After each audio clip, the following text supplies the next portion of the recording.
Happy day, friends. This is the weekly reading for February 26th through March 3rd. Thank you for being here. Thank you for being present, because as you make the decision to be present, as you make the decision to show up and do this work, you are creating shifts within this world. And so thank you. Thank you for doing that. Thank you for doing the work. Thank you for evolving.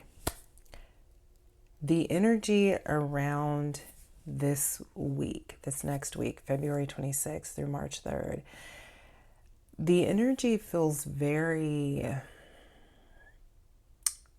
slow. It's always personal, but it's personal in the sense of in a collective way. It's not personal. Whereas if you're listening to this, it's just this is for you, personally for you. It's personal as it pertains to the collective. So as you're listening to this reading, as you're taking notes, I want you to keep in mind that this really doesn't have anything to do with you as an individual, and it has everything to do with you and your relationship to the whole. Okay, so whatever it is that you receive as you're listening to this reading, I want you to remember, it's important for you to remember to take all of this in, not in a way, not through the lens of, when I integrate what it is that I hear and receive through this reading, it's going to change my life personally, or I am making the decision to embody, to integrate whatever is coming up in this reading so that my personal life can change, right? We want to take on the perspective that I am choosing to embody, choosing to integrate whatever is coming up through this reading on behalf of the collective, on behalf of the world. Okay, that's important. All right. So what has come up before we get into the cards, what has come up is a few things have come up. I took some notes, and the first thing that I want to mention is this conversation around self-compassion. Okay, as you're moving throughout this week, I don't really like to say that you're going to be tested, but because that word just tested. I think challenged may be the better word rather than tested. But you're going to be challenged, okay? You're going to be challenged throughout this next week. And the challenge is really around how you choose to respond to yourself. How you choose to respond to yourself. Okay. So there will be moments where you may slip up. There may be moments where you feel small and insignificant. And the question is, how are you going to respond to yourself within those moments? And Spirit is challenging you. Spirit is inviting you to respond to yourself with compassion.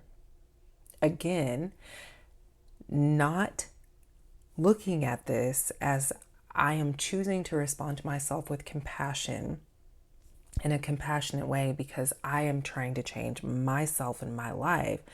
But as I respond to myself from a space with compassion, that is having an effect on the whole. That is having an effect on the collective, right? So I'm responding to myself compassionately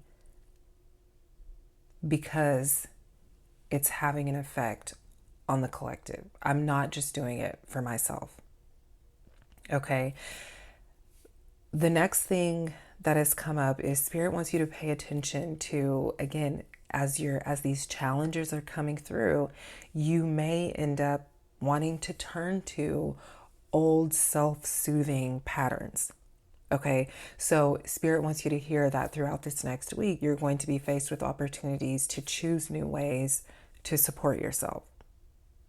Okay, if alcohol is how you soothe yourself, if alcohol is how you calm your nerves, you're going to have moments where you go to get that glass, you go to get that bottle, you go to pour, and something within your body just freezes. That is your intuitive self letting you know this is not what I want. And so, in order to grow, in order to expand, you will have to make a decision in that moment. I'm either going to pour the bottle out down the sink, or I'm going to pour my cup and ignore and go against this opportunity, this moment to evolve and expand. Okay, so letting go of old self soothing patterns and choosing new ways to support yourself. Choosing new ways to support yourself. Okay, that leads into the next point of the call, the responsibility, the call throughout this week is for you to take responsibility for how you heal. Okay, realizing that the act of healing is activated by a choice. I forgot I wrote that down, and I said what I said about the self-soothing, and then I'm reading that and I'm like, oh, I basically just said that and I wrote it down. I forgot I wrote it down. But so realizing that the act of healing is activated by a choice. So whenever you're faced with a choice, looking at it as this choice that I make either has the ability to either activate healing, it has the ability to cultivate healing in my life, in the world, or I can make a choice that has the ability to continue pushing me under. Okay, so that's what we're looking at this week. That's a lot, right? That I'm not going to say that's a lot, because you have to take it personally to look at it as it's a lot. And something that Carolyn Myss speaks about in her work is living life in an impersonal way. Living life in an impersonal way, right? And so God calling you to grow and shift, are you taking that personally? Are you getting offended that God is saying to you, I don't want you to smoke anymore?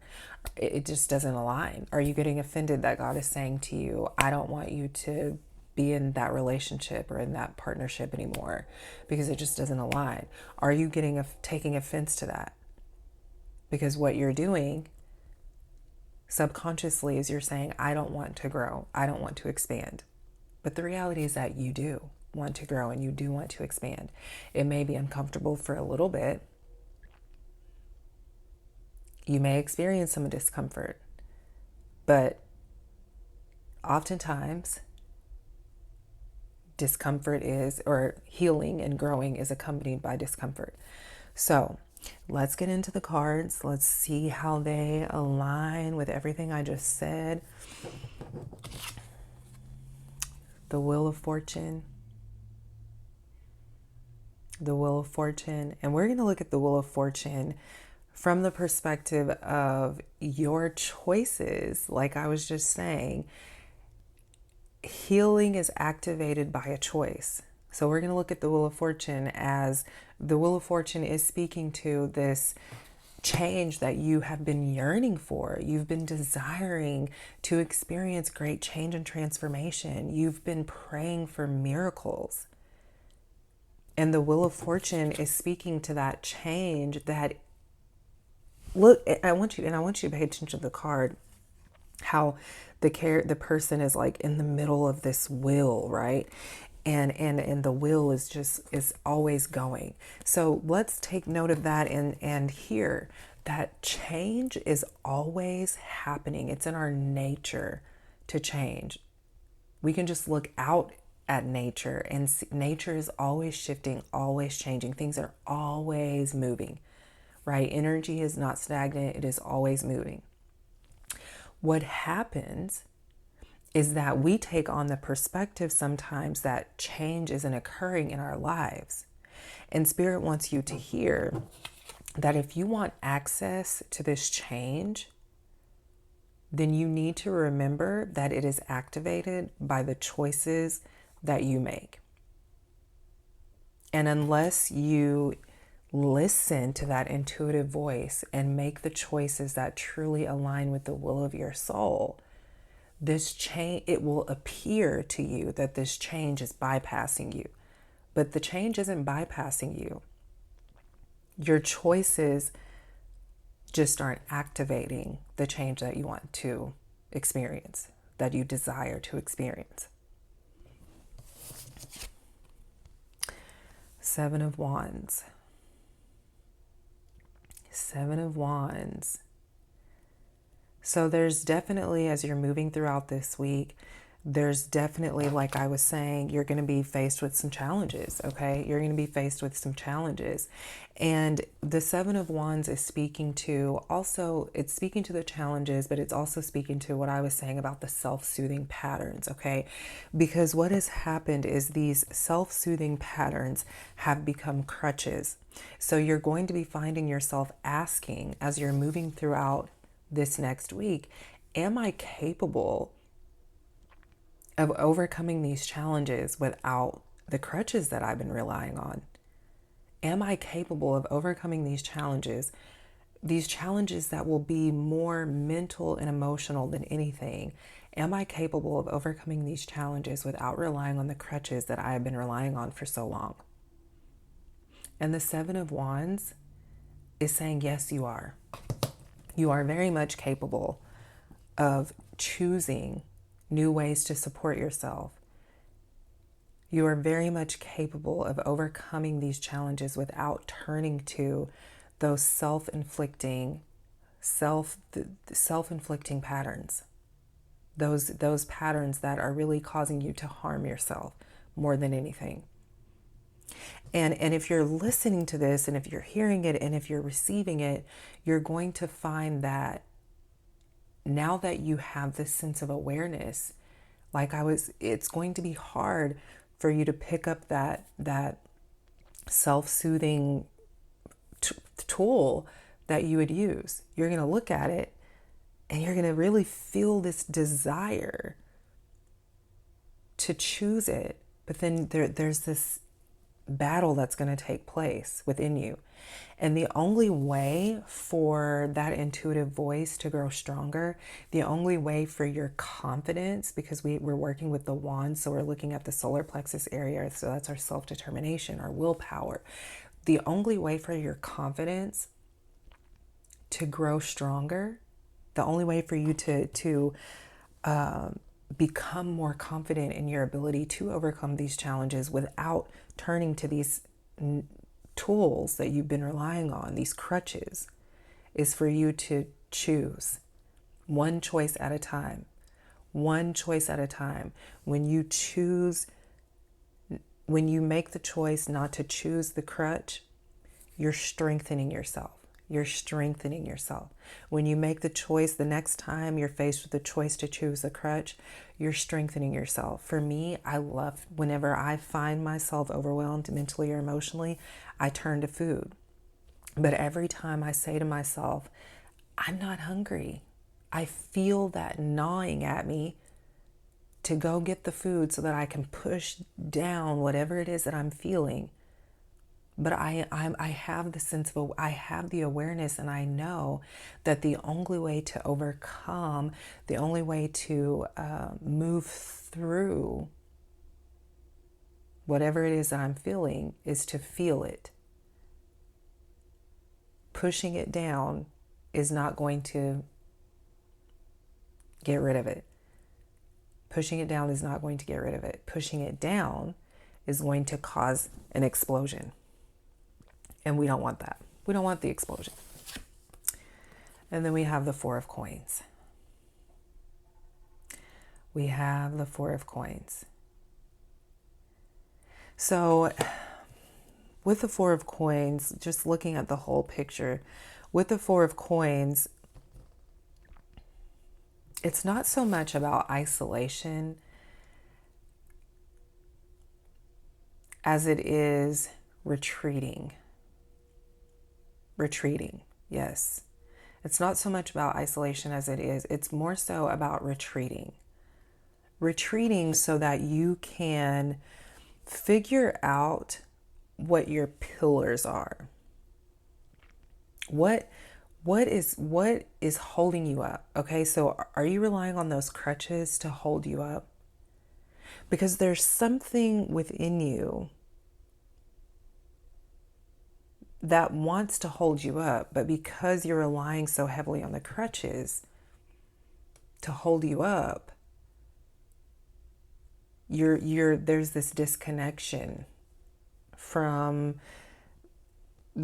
from your power, from this power that lives within you.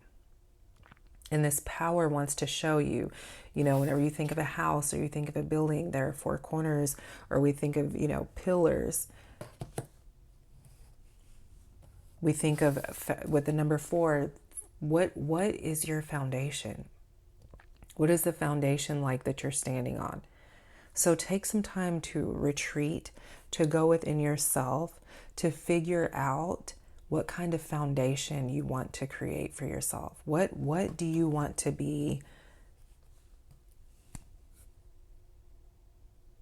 What kind of foundation do you want to stand on? Because that foundation that you create for yourself, that is rooted in the essence of who you are, that is rooted in eternity. That is where and how you will find security. Okay, we have the coins. We're looking at security. But as long as your foundation is shaky, as long as you're continuing to rely on the crutches, that you'll continue to chase after that false sense of security. And then our oracle card, which I think is a beautiful way to end it. As you're moving throughout this next week, stand your ground. If on Monday you're faced with a choice of choosing your crutch over finding a new way to support yourself, and you say, no, I'm not going to do it. And then on Tuesday, you're faced with another moment in which you might choose your crutch and you say, no, I'm not going to do it. And then on Wednesday, and then on Thursday, and then on Friday, stand your ground. Stand your ground. Because what did I say with the 7 of Wands? And then we have the number 7 on stand your ground. The number 7 can represent transformation. The number 7 represents self-love, really loving yourself. I was speaking about compassion earlier. Okay, so we have the 7 of Wands, and then we have the stand your ground. And look at their stances. Their feet are spread apart wide. They're taking up space. Stand your ground as you're moving throughout this week. If your mind wants you to do one thing, but you can hear and feel that intuitive voice telling you to do another, stand your ground. Because what was I saying with the 7 of Wands? As you stand your ground, that is how you build confidence. That is how you build confidence. I love you so much. Thank you for being here. Thank you for tuning in. Thank you for listening. If you have any thoughts, make sure you leave them in the comments. I will see you all next week.